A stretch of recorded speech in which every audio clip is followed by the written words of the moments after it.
thank you all. And in a twist of way things used to be, the guys gave me the reins to start off. I'm honored to do so. So guys, let me open up and set the tone with who this team was. We were the definition of unlikely. A skier who couldn't topple Ted Ligety, 2 football players who never made it to the NFL, and a track athlete whose dreams fell short. And we each wrote our own chapters for this team. And by some miracle, we found each other in the fall of '08. I remember calling my mother and saying, I finally found my people. These guys became my brothers and I theirs. The attention to detail, the intentionality, and the way we each supported each other's weaknesses and amplified each other's strengths, all focused on one goal, is something I look back on with awe. And a weakness of mine at that point was I didn't have the experience to look past today's tasks or goals. And what Messler brought was the ability to see that path and understand the best way for us to get from the beginning of the season to the end and how to make it happen. He had an obsessive attention to detail, usually reserved for rocket launches, or even planning a wedding. Yeah. I mean, things like having a 10-day break over Christmas with nothing to do. I thought we were just going to hang out. No, Messler already had us a hotel booked. He had the gym reserved. He had the track. And he even organized Secret Santa for us. So he was on top of it. You know, look, I could talk about these guys all day, and I really want to hear what they have to say about this team. So I'd like to thank my mom, my dad, Brittany, John, James, my beautiful wife, Kristen, for your unending support. And to my Lake Placid training partners, one we saw tonight, Steve Langton, Nikki Rzepka, John Daly, Jim Carriel, and my coach, Jason Hartman.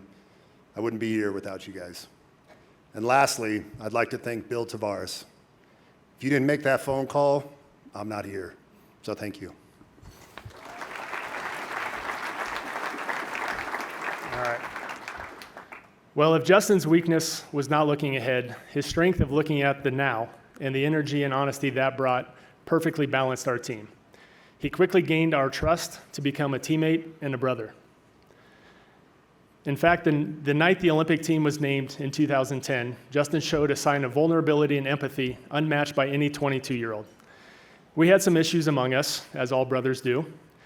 The 4 of us sat down in the back of a room of our hotel in Switzerland, and Justin proved that night, 6 weeks out from the Olympics, that he had grown into the man we all needed him to be.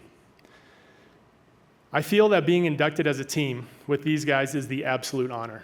There's something additional to this award, knowing that I had to rely on these men to accomplish our goal. They filled my shortfalls, and I filled theirs. That is only possible with this small 4-man team. But dreams as big as ours can't be achieved alone. And I've been tasked with thanking the larger team. Guys like Frank Briglia, Bob Cuneo, John Morgan, Jeff Bodine, they made sure that we had the sled, the night train, worthy of gold. Guys like Darren Steele, Brian Scheimer, Sepp Plotza, Tuffy Latour, John Rosen, and John Carlock. They guided our journey, and the rest of our training partners pushed me and these guys to the extremes. Personally, my mom, who's here tonight, and my dad, who I miss deeply, were my biggest supporters. I'm also grateful for my brother John and my beautiful wife Lindy, who is also here. Of course, to my hometown of Shelby, Nebraska, you taught me how to dream bigger than the size of a small farm town of 690 people. So, thank you.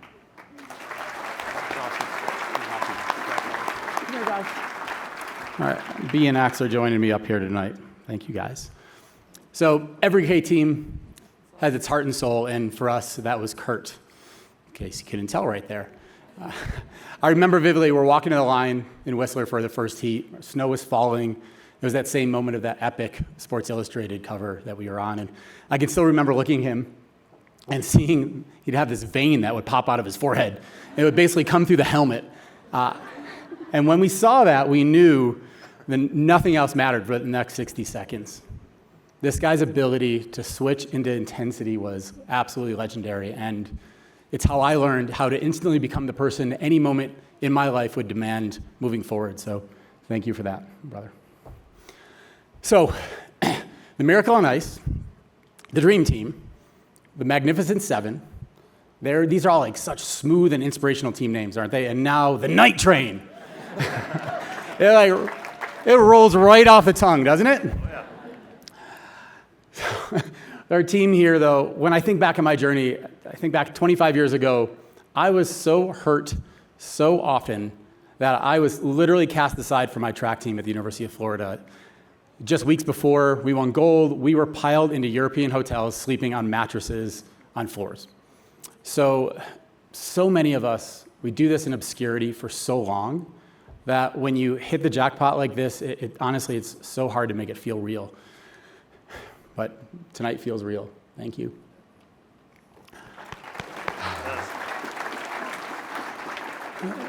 So the guys did a great job of thanking so many, because in this sport, what we did with every person mattered. Every leader, every single hardship shaped us, and every risk defined the team legacy. Dad is almost done, pal, I promise. But no one embodied that resilience and risk-defying better than the late Steve Holcomb.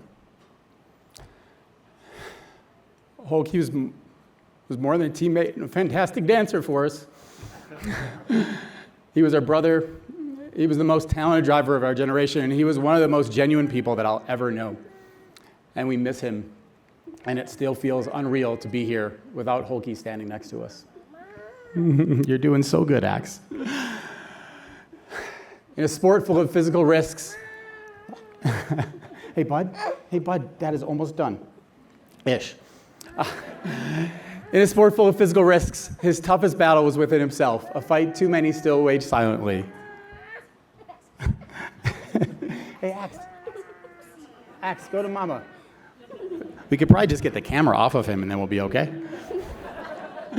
He's so much like your dad, it's so hard to watch.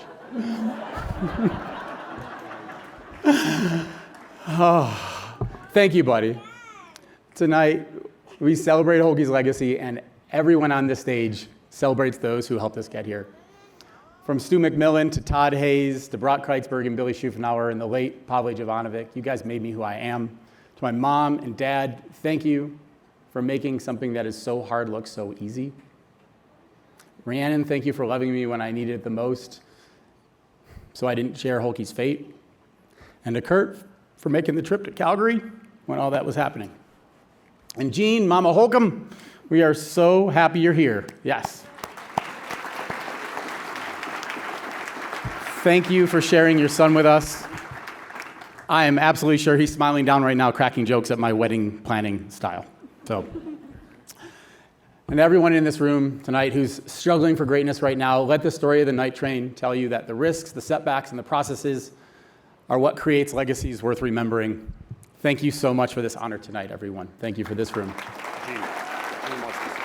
Jean, you want to say something? I just want to say thank you for honoring Steve in this way. It's bittersweet for me, and he would be so proud to be here. Thank you. Thank you, Night Train. Well,